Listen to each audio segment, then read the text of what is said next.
Our next speaker is going to talk about our favorite M word. We see this M word being blamed for everything that's wrong with this world. I'm talking about millennials. So presenting on crypto adoption growth with millennials, why it has nothing to do with a coin's volatility, please welcome our next speaker, co-founder and managing partner at Fundstrat Global Advisors, Mr. Thomas Lee. Round of applause, please.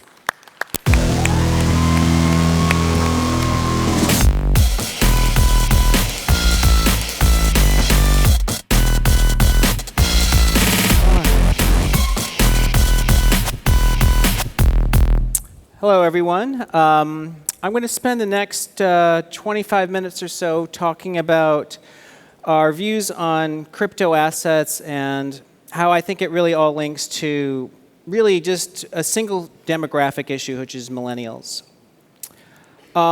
Before I do that, though, I want to talk about a couple of topics. The first is I want to explain to you a little bit about our firm. So I'm the co-founder of Fundstrat Global Advisors.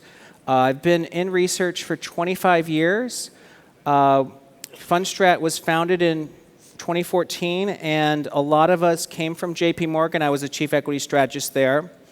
But 25 years of experience is actually pretty common among my team. Just between the four senior heads here, which is myself, Sam Doctor, who's quant, Rob Slimer, who's a technician, and our policy strategist, Tom Block, we've got about 100 years of collective research experience.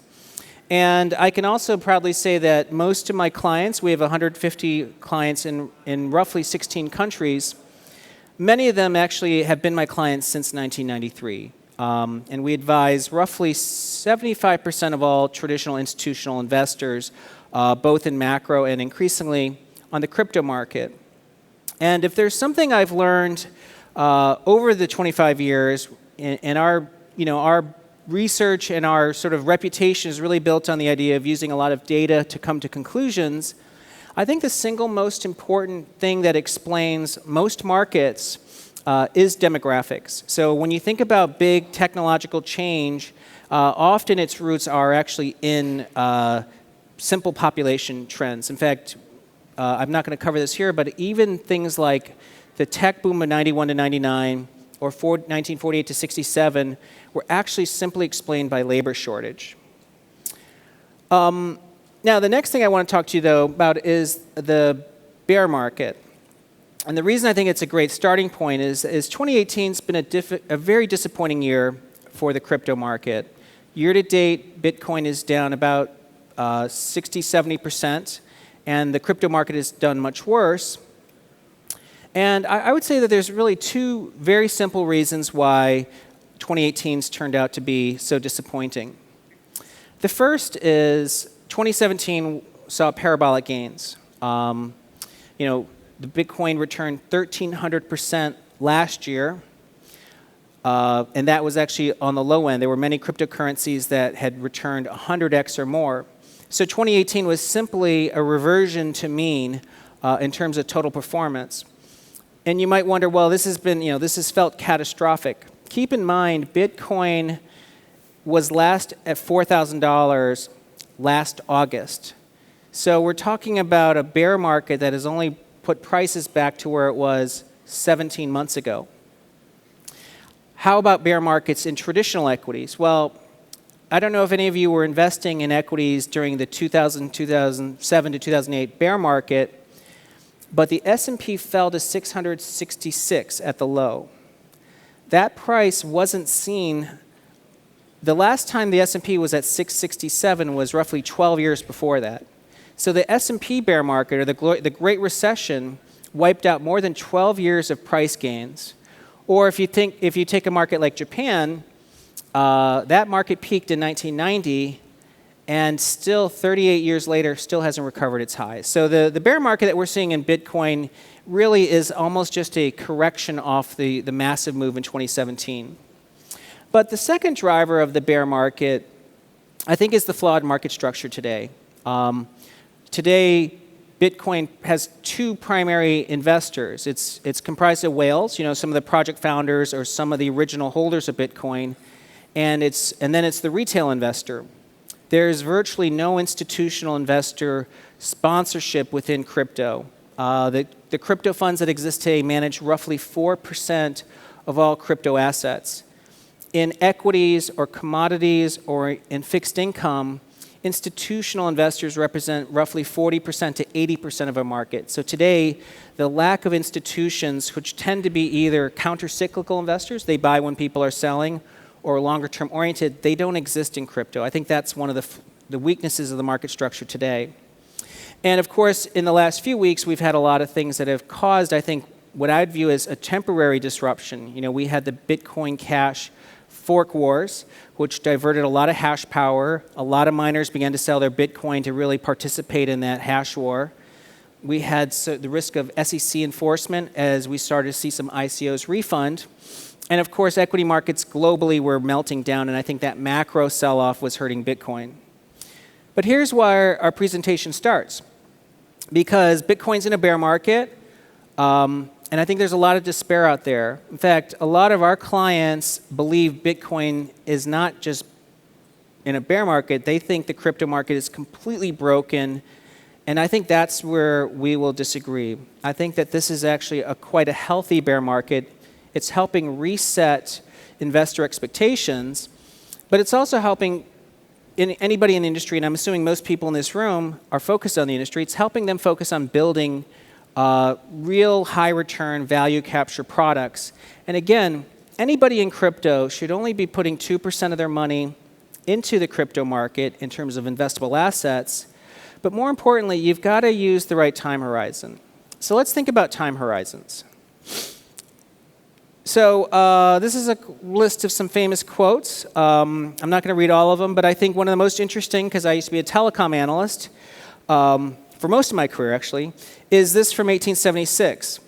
So the head of the British Post Office in 1876 said, "The Americans have need of the telephone, but we do not. We have plenty of messenger boys." Okay? These are famous last words. More importantly, you might think innovators understand the future markets better. And again, I'm a former mobile communications analyst. I did that from 1993 to 2007. And here in 1981, Marty Cooper, who invented the cell phone, he said cellular phones will absolutely not replace local wire systems. So think about that. The guy who invented the first truly mobile phone didn't really understand the future potential.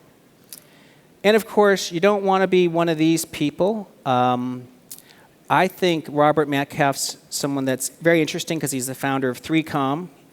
In 1995, I predict the internet will soon go spectacularly supernova, and in 1996, catastrophically collapse. So again, a guy in the industry predicted the demise of the industry. So again, what am I trying to tell you guys? I'm going to say that nobody knows the future, okay? That's the real emphasis. Even people who you might think as the OGs, okay, or even Satoshi Nakamoto, their vision of the future may not be what actually becomes the vision of the future for crypto. Now, I think Bitcoin is bent, but it's not broken. Today, Bitcoin already has staying power. Today, Bitcoin on-chain transaction volumes are roughly 1.3 trillion a year. That's more than 2.5 times the size of PayPal. It's about 7 times the size of Discover. And it's not too many years away from surpassing the on-chain volumes of Visa. And more importantly, there is a lot of money being made in crypto. So even though crypto prices haven't done well, crypto exchanges have had remarkable profitability. So we have some estimates. I don't actually have the real numbers, but BitMEX is probably going to make $1.2 billion of net income this year. It would rank as the 3rd most profitable exchange in the world. Binance would rank as the 5th. Now, let me put this in perspective for you. The NASDAQ had net income of $700 million. We all know the NASDAQ, right? It's a big famous exchange. The CBOE made $500 million last year.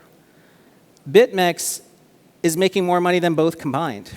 I mean, there's a lot of money being made in crypto today. So I think the exchanges are really proof and the on-chain of Bitcoin are really proof that crypto is here to stay. Okay, so now we want to talk about use cases. You can't really have a long-term story without some use cases. So I want to cover what I think are the 4 most important use cases today for digital assets, programmable money, blockchain. Number 1, I think the value capture today is that the blockchain is taking trust, which has traditionally been either a person or an entity, and it's actually decentralizing that. It's putting it onto blockchain. The second real opportunity today in crypto is productivity. I think this is completely misunderstood, but blockchain is allowing industries to replace a lot of people to do the same job, because whether it's trust or efficiency, that's a huge important driver. In fact, you have to keep in mind today in the banking industry, 50% of JP Morgan's operating cost is employee expense. Think about that. JP Morgan's one of the biggest banks out there. Half their cost is paying people. That's what blockchain and digital assets can replace. Now, the third use case is optimizing working capital. Today, 14% of all GDP now is locked up as working capital. What I mean by that is whether you're a business or a company or a bank, you actually have to keep a lot of cash sitting around, which is about $11 trillion globally today. That's just money just sitting there doing nothing. And of course, the last, I think, really good use of crypto assets is store of value. So there's really 4, I think, real opportunities in crypto. And I want to explain to you why I think banking is the most vulnerable today. This chart on the left shows you the trend in interest rates, which since 1970 has been falling. But as you can see on the right, the banking industry's share of profits, or what they call value capture, has actually risen. See, it's a myth. Banks don't make money from levels of interest rates or the curve. I think that's what we traditionally believe. But we can just show on this chart that banks make money by all economic activity. It doesn't matter where the interest rate is. How big is that number? Well, today it's about $5 trillion. And in a decade, it's going to be roughly $7.5 trillion. Okay? Now, you might say, well, hey, it's an $80 trillion global economy, $5 trillion. I don't think that's out of whack. Well, let's think about what that means. It means today the average person spends 3.5 weeks a year for the privilege of using the existing financial system. So think about that. You spend everybody in this room spends a month every year to use the financial system. Now that's both for interest, credit card processing, insurance. Okay, these are all trust-based intermediary reasons you're using the financial system. And then let me help you understand this better. Facebook, which arguably, if anyone uses Facebook, knows more about you than any company in the world, generates $7 a year by understanding you and selling ads against you.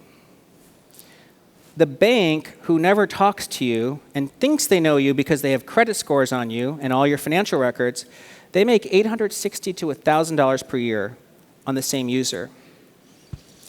So, is it any wonder that technology companies are eyeing the banking industry as the next area for disruption? Facebook, if they start to do banking-like services, could increase their revenues by more than 100 times. Okay, and of course, banks are very monopolistic. 5 banks in the U.S. control half the assets. Outside the U.S., 3 banks typically control 75% of the market. The financial industry is essentially a cartel. And I'm going to skip now, because I think that's sort of setting up the market opportunity, but I want to talk to you about why it's also a story about demographics. Now, demographics is one of the most underappreciated factors in markets. In fact, I might even argue that the only thing that explains any boom anywhere in the world is simply a demographic story. Japan's underperformance has been because of an aging population. China's boom was simply a rural to urban population shift. But I also would tell you that if you looked at the US markets, just using demographics alone, you could have predicted every bear market in the United States within 1 to 2 years with a 40-year lead time. So think about that. A single metric, which is population, explained every bear market in the US with a 40-year advanced lead time. And let me show you how this works. These are the 6 living generations in the US. The oldest is the greatest generation, and then it's roughly 20-year intervals. The silent generation, they're the children born during the Great Depression. The baby boomers, which were children of those silent generation. Generation X, which is my generation. And then we have millennials. On the right, I actually list the year that each of those populations peaked. Okay? Greatest generation peaked in 1930 at around the average age of 39. Silent generation peaked in 74 at the age of roughly 40. The boomers peaked in 99. And Gen X is peaking this year. Well, let's put that on a chart. That's the stock market since 1871, and I've shaded each of the peaks of the generation. What do you see there? Every peak of the generation has actually been the peak of the stock market. You've had complete transparency to predict every bull market and bear market just looking at population alone.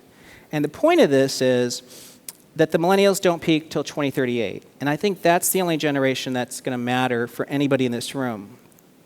Okay, so there's 2.5 billion millennials globally. It's 43% of the adult population.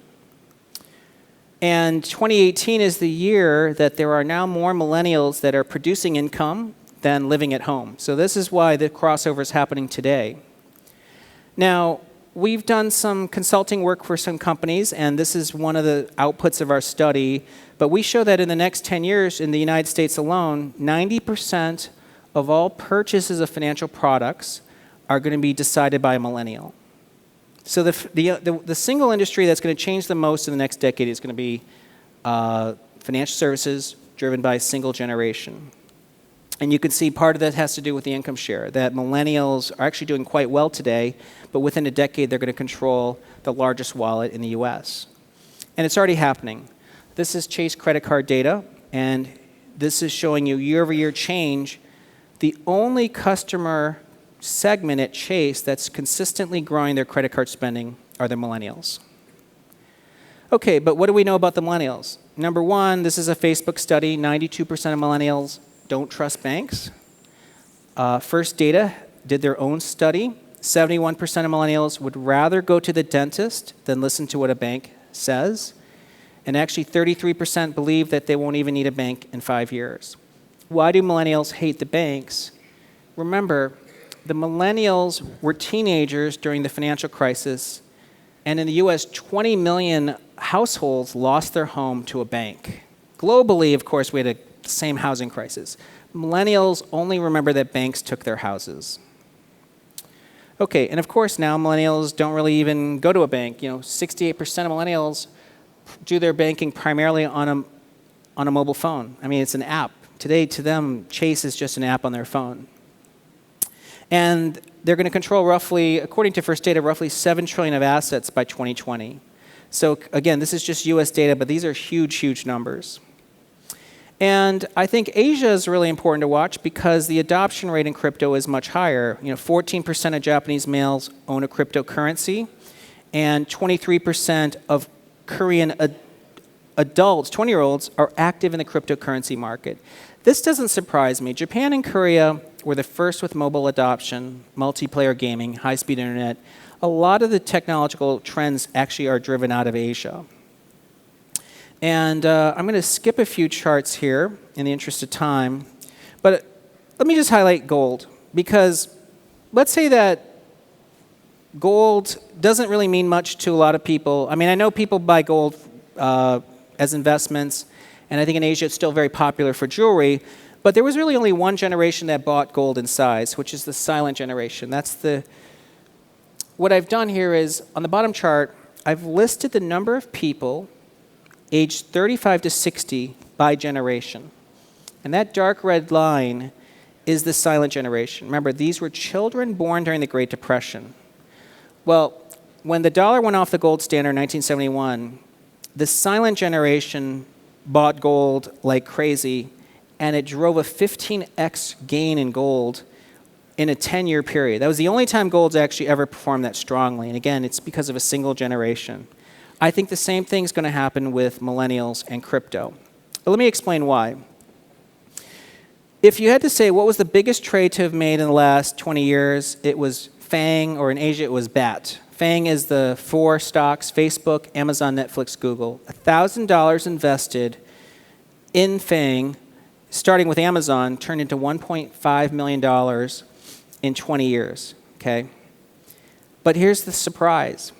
70% of that return was just explained by the growth of the global internet.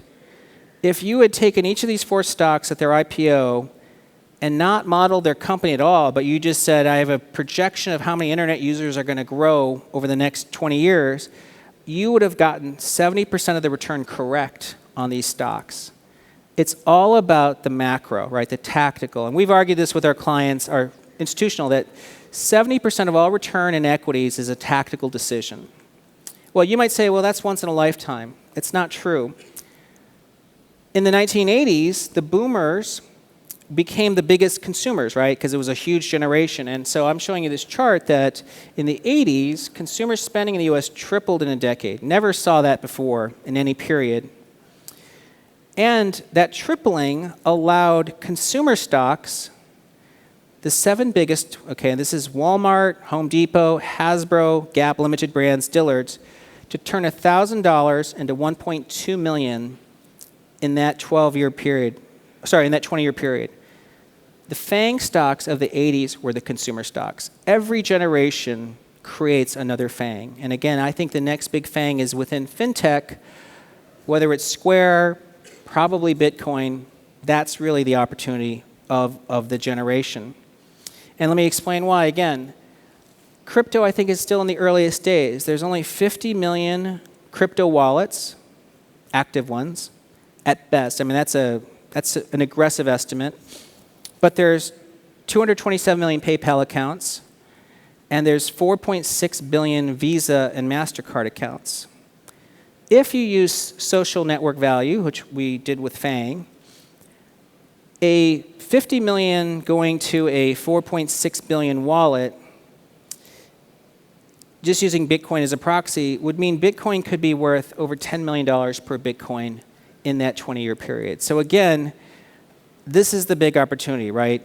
Just focus on the number of wallets. And I think wallets growth is both a function of millennial adoption and the fact that Bitcoin and crypto digital assets are becoming an asset class by itself.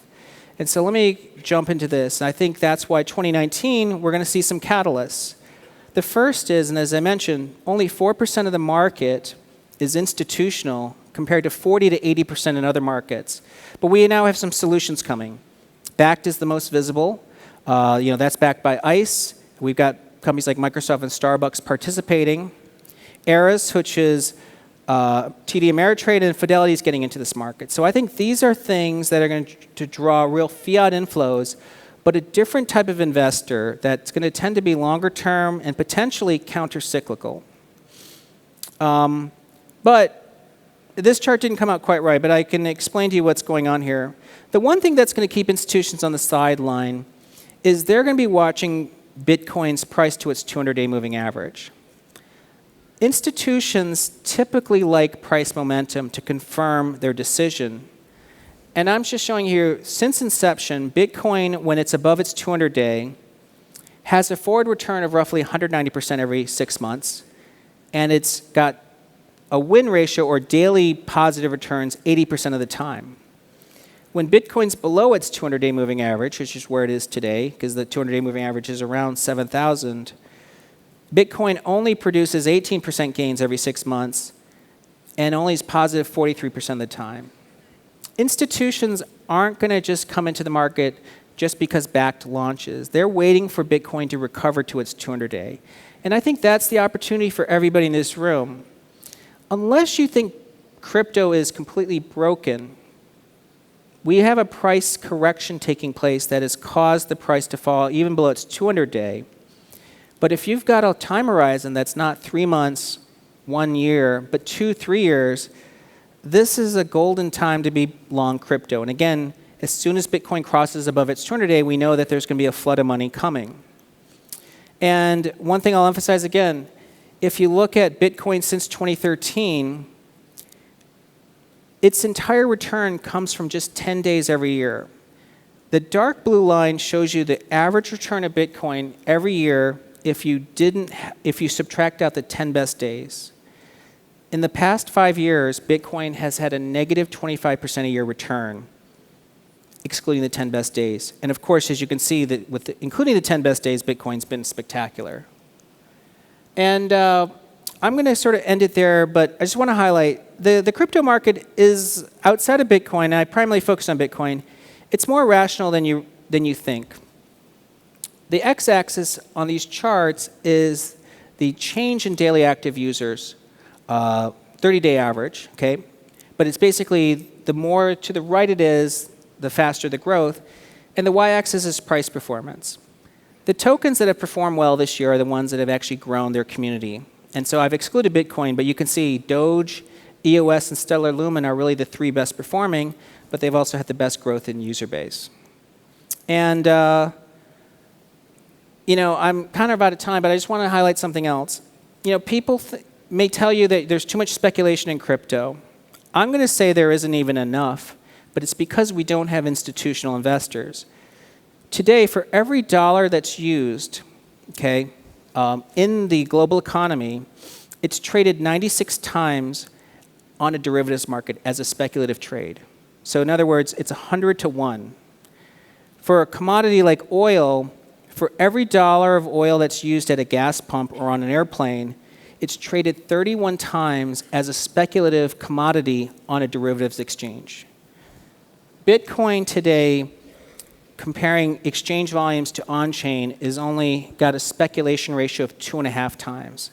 So again, we could see almost a 50x increase in speculative activity on Bitcoin, and it would only match what was happening with the dollar today. So I'm going to leave it there, and I think the slides will be available, and I realize I breezed through them, but thank you very much. Thank you.